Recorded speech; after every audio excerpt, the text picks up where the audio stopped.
For context, I, 30 female, have been married to my husband Matthew, 30 male, for 5 years. He had an older brother who was also married, his brother Colin, 35 male, and his sister-in-law Jackie, 32 female, had been married for 7 years. Matthew and I met when we were in business school and had been with each other for almost 7 years before we finally got married. So we have been together for 12 years, if we're counting that. Colin and Jackie met through friends and they had been together for 2 years before they got married. So they had been together for almost 9 years, which is also a really long time. All of us always got along really well. Both Colin and Jackie were really good friends of mine too. We could go out on double dates and stuff, and I treated the two of them like my own family, and that's how much I love them. Colin and Jackie also became parents a year ago, and I had even babysat for them several times, never knowing the truth. Quite unfortunately, Colin and Jackie both passed away in a really bad car accident about a month ago. It was a tragedy that literally shook up our entire family, and their funeral was probably the saddest I have ever felt in my entire life. Both my husband and I are inconsolable, and I think we were the ones who had cried the most that day. It has been very difficult for us as a family with this and coping with the grief of what had happened. The worst part of all, and maybe the best as well, is that they left behind their 1-year-old daughter. I say it was the worst thing because now she will have to grow up as an orphan and never be able to know her parents, no matter how much love is showered on her. Nothing will ever make up for that, but I am happy that she survived since she was at home and wasn't in the car with them. Since we did not know what to do after her parents had passed away, my in-laws decided that they were going to take care of her for the time being until they knew exactly what to do. My in-laws would have gladly taken her in, but unfortunately my father-in-law suffers from motor neuron disease, and my mother-in-law spends most of her time trying to take care of him. So it's not possible for them to take their granddaughter and raise her, since it'll be a lot of work, and there's also the fact that both of them are quite elderly and can't run around behind a 1-year-old. Nevertheless, they still agreed to take care of her until Matthew had figured out a way to deal with this. Now, personally, I did not have any problems with babysitting, but I had made it very clear to Matthew that I did not see myself taking on the role of a mother at any point in the future. And both of us had discussed this several times and had come to the conclusion that we did not want kids. So as much as I love Jackie's daughter, I could not raise her because that was just too big of a commitment, and I was not interested in being a mother. So it was better for me not to be a mother than to be a bad one. So Matthew and I started looking for people who were willing to adopt. We were lucky that their daughter was still young and hadn't known her parents for long enough. So the adoption procedure was going to be easier for her than it would have been had she been slightly older. She had been living with her grandparents for the last few weeks, but then 9 days ago, Matthew brought her home after work and informed me that he had taken over her responsibility, and now it was going to be the two of us who had to take care of her until we had found the right people to adopt her and make her part of their family now. I agreed to that because I knew it was going to be a temporary arrangement, and eventually we would be able to find a loving home for her. Besides, after what had happened to Colin and Jackie, I did not have the heart to say no, and both of us were still grieving them. So I did not feel right to say that I would not be willing to take care of their daughter. It was kind of difficult because both of us had to compromise on our work hours and come back home earlier than usual, since the sitter was not willing to stay that long and was asking for an exorbitant amount of money, which did not seem right for our budget. We had to make a lot of changes around the house in a few days, but I was ready to do it all for the sake of Colin, Jackie, and their daughter. It was nice to have her around, and it also kept us distracted from the pain of losing her parents, since they were very important to us. I had also started considering adopting her and telling Matthew that I did not want to give her up because I had grown quite attached to her. and my feelings on parenthood and motherhood had started changing. But unfortunately, I still had to make a tough decision of leaving it all behind because of what I had found in the bag that Matthew had brought her with all her belongings and stuff. I think most of you might have been able to guess where I'm going with this by everything that has happened so far. But never in a million years would I ever have imagined something of the sort. And I'm still having a hard time believing that it's the truth. So yes, Matthew is the real father of Jackie's daughter. I found out about it when I found her birth certificate and the results of a paternity test at the bottom of the bag that I mentioned. When he had brought her home, he had also packed all her belongings in a duffel bag, and a couple of days ago, I was looking in there because I wanted to check if she had any socks in there since the weather was getting kind of chilly, and I couldn't find it in the socks that she usually wore around the house. While going through that, I found a file inside, and when I opened it, that's what was waiting for me there. I had taken a day off from work because I had a bit of a cold coming on. Matthew was at work when I found out, and it took me a couple of minutes to realize that the documents were authentic and not fake. For a few minutes after reading through those papers, I was numb. I didn't even know how to react because, like I have mentioned above, all of us were really close, and we had been together for so long that I don't think anybody would have imagined something like this could even happen. But it was right there. The proof was in front of my eyes, and I couldn't deny it even if I wanted to. I literally broke down in the middle of the room and started wailing crazy. I think I might have even scared the neighbors with how hard I was crying. After being together for almost 12 years, you never expected something like this from your partner, so it was very difficult for me to process. But I pulled myself together within half an hour and decided to stop crying and called my lawyer up immediately. I sent him photos of what I had, and for good measure I took them with me while I was leaving the house, and I still have them with me. After I had spoken to my lawyer, the reality of the situation hit me, and even though I was really sad, I was also equally angry. I don't even think that anger begins to explain how I felt. I was infuriated. And he was really lucky that he was not at home that day because I might have done something to him that could not be undone. I'm not even ashamed to admit it. But anyway, I was really upset, and so I decided to take photos of the documents that I had found. And in my rage, I decided to send them to everybody in his family. And when I say everybody, I'm not even kidding. I mean literally every single person whose contact information I had on my phone. I just blindly selected all the contacts and sent it to them with the caption that said that I now knew the truth about Matthew, and I wanted to know what kind of a person he was as well. After sending that text, I started packing my things as quickly as I could so I would be able to get out of the house before Matthew came back home. I had to do something about Jackie's daughter as well because I was not going to leave a 1-year-old at home alone no matter what was going on. I was pissed off with Matthew, not with her. She was just a baby. She didn't even know what was going on. So I decided to take her along with me and move to my parents' house. When I reached their house that day, I had been crying in the cab while heading over to their place anyway, so when I finally got there, I had already been crying for a while. And when I saw my mother open the door, I broke down into tears again and did not stop crying for about the next hour. I had turned my phone off so that nobody would be able to reach me because I simply did not want to be contacted, especially by anybody from Matthew or his family. I was in a really bad place at the time, and I would say that I still am because there is no easy way to deal with this. Anyway, after I had told my parents about what I had found and shown them the proof, they told me that I had made the right decision by choosing to file for a divorce and talking to my lawyer immediately. There was no going back from this. Later that evening, Matthew showed up at my parents' house, but it was so that he could take his niece back home with him. It's not like he did not try to talk to me, but my parents made it very clear to him that I was not interested in speaking to him.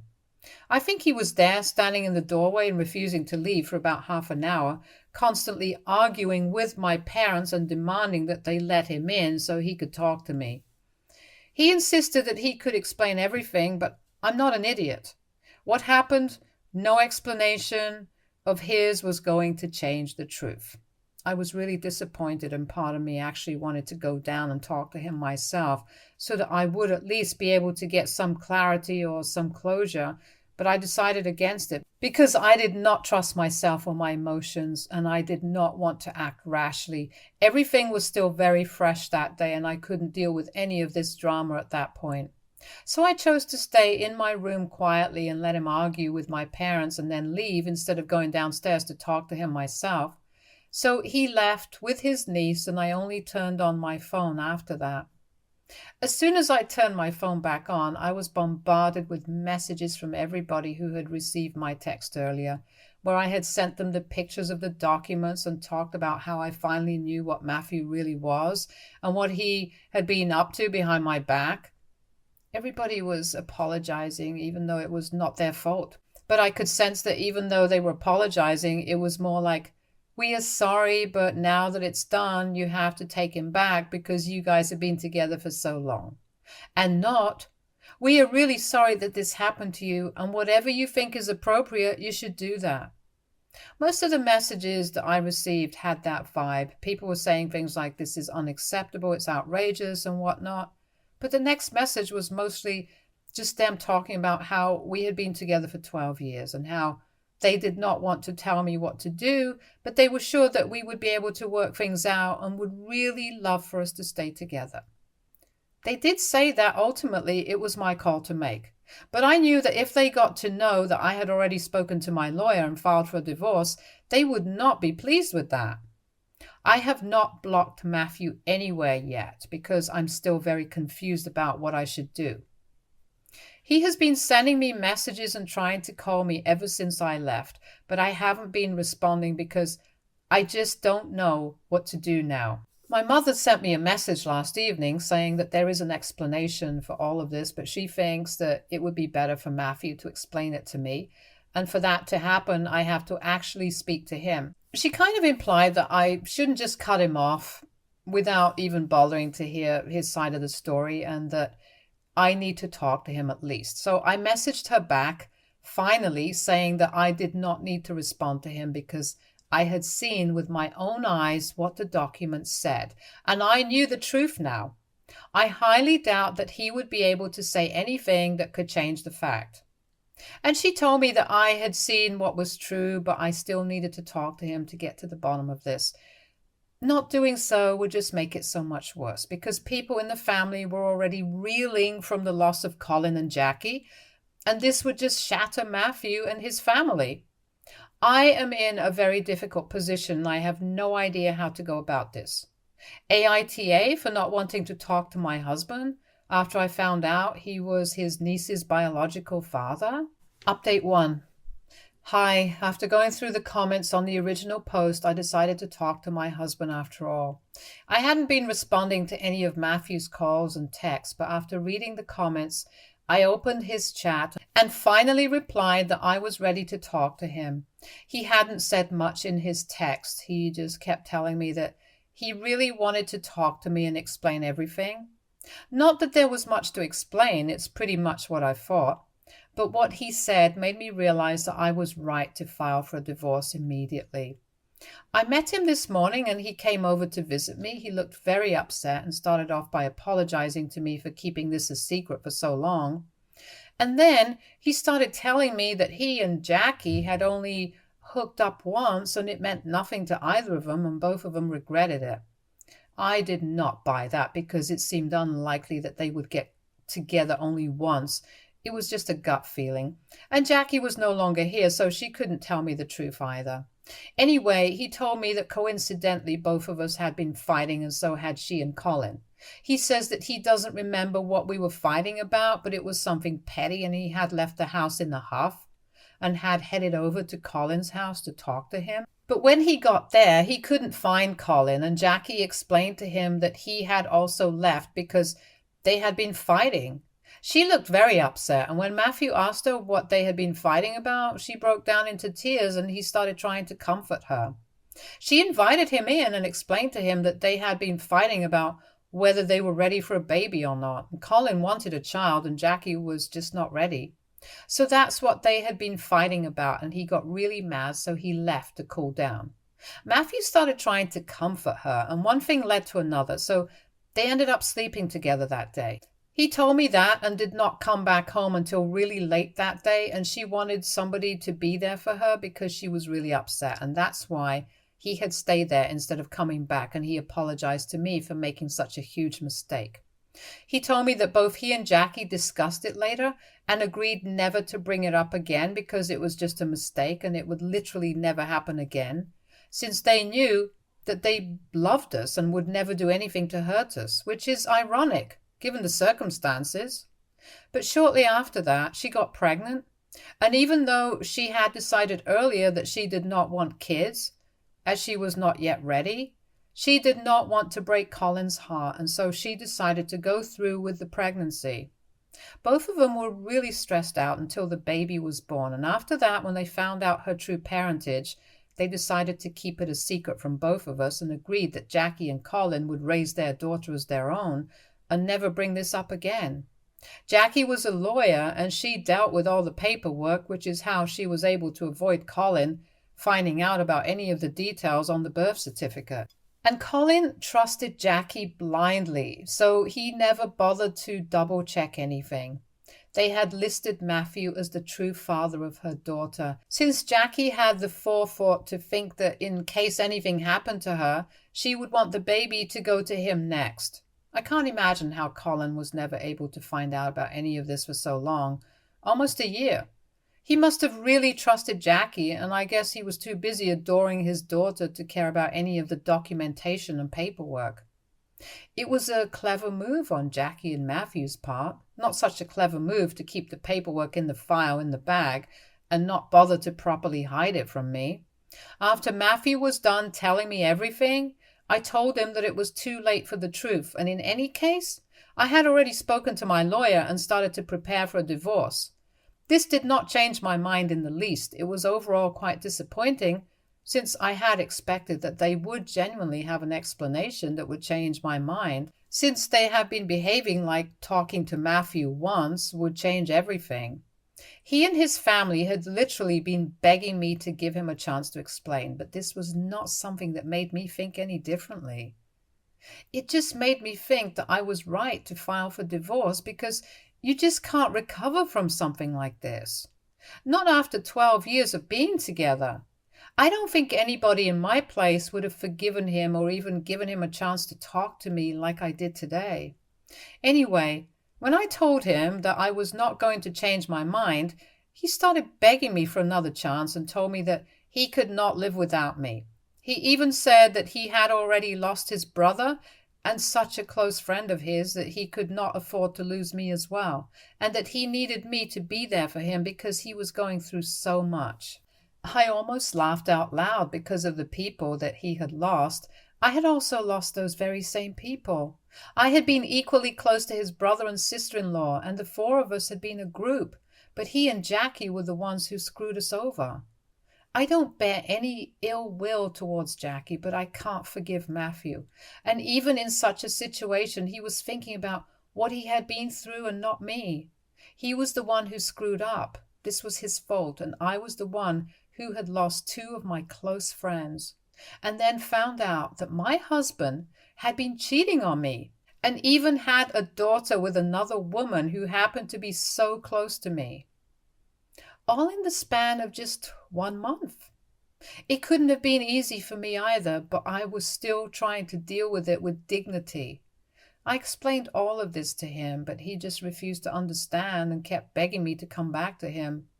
After one point, it started getting on my nerves, so I just told him that he had to leave, and if he didn't, I would be forced to call the cops on him and have him removed from the property. So he left after that, but he told me that he would be back and he was not going to give up until I came back to him. He sounded pretty determined, but it honestly just doesn't make a difference to me anymore. He has broken me in ways I did not think was possible. But it's done now, and I feel like an idiot for even giving him a chance to explain.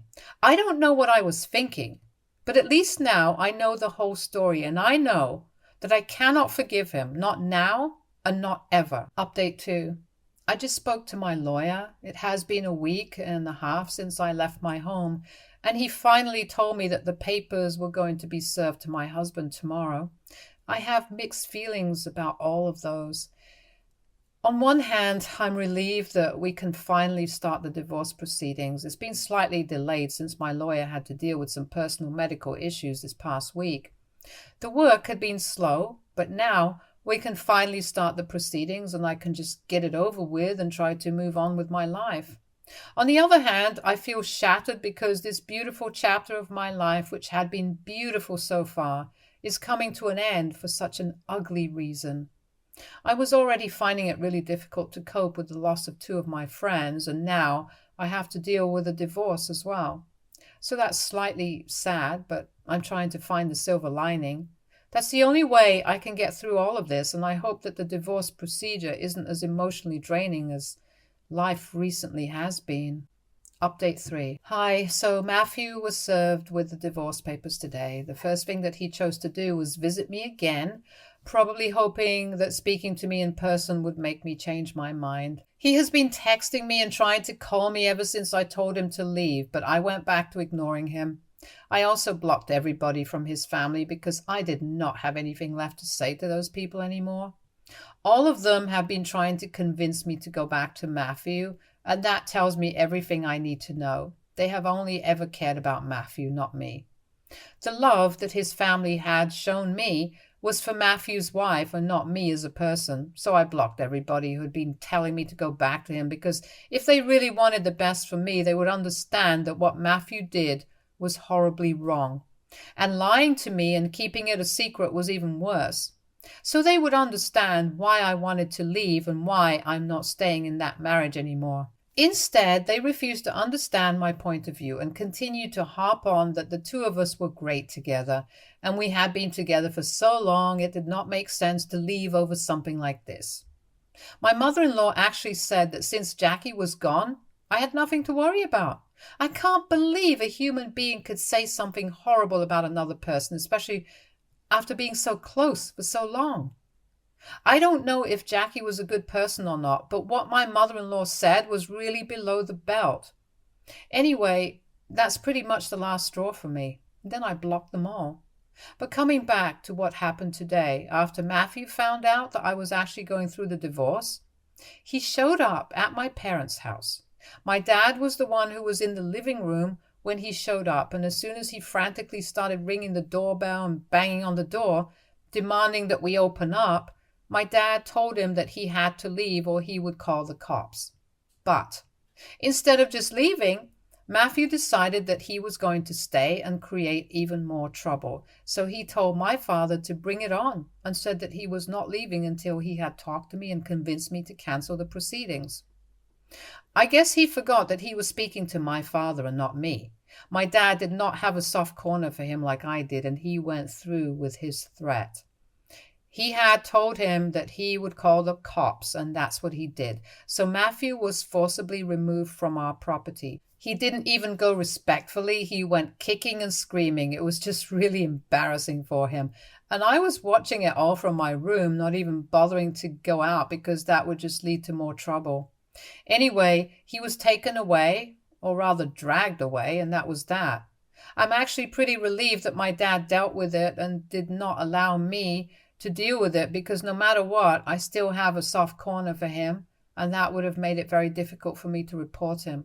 At least he got what he deserved. Update 4. I have been blocked by Matthew. Yep, that happened. I just find it really funny because I did not block him. He did. I can't imagine why he would do so when I am already ignoring him and not bothering him at all. It'll just make it difficult for us to communicate directly during the divorce, that's it. Ultimately, it's his decision. Well, his decision was influenced by his family. His mother sent me an email after that day when we called the cops on him and he was forcibly removed from our property. She mentioned in the email that she was incredibly disappointed that our family would do something like this and treat him like a criminal when he was only trying to get me back. She was acting like we were the villains for doing what any other family in our place would have done. She did not even seem to care for the fact that it was Matthew who had been acting unhinged and had spoken in a very harsh tone to my father. It's not like he hadn't been warned. My father had told him that if he didn't leave, he would call the cops on him. He had been warned, and yet he chose to stay there. After that, we were not responsible for what happened to him. He was trying to compensate for his mistakes in the past, in her opinion. And she was basically just playing the victim and said that she couldn't believe that in spite of having such a close relationship for so many years, my family put him through something like this and I would sit by and allow it to happen. She expressed how disappointed she was that I hadn't even bothered to come out of the house to check on him and make sure that he was right, even as he was being taken away. So she told me towards the end of the email that her son would not be bothering me anymore and that she was going to make sure that he moved on from me as quickly as he could. Well, good luck to her with that. God knows I want the same things as well for both of us. But anyway, game on. Now I'm only going to focus on getting what I deserve from the divorce and nothing else. No sympathy, no mercy, and definitely no soft corners anymore. Stay tuned for more stories from our girl relationships.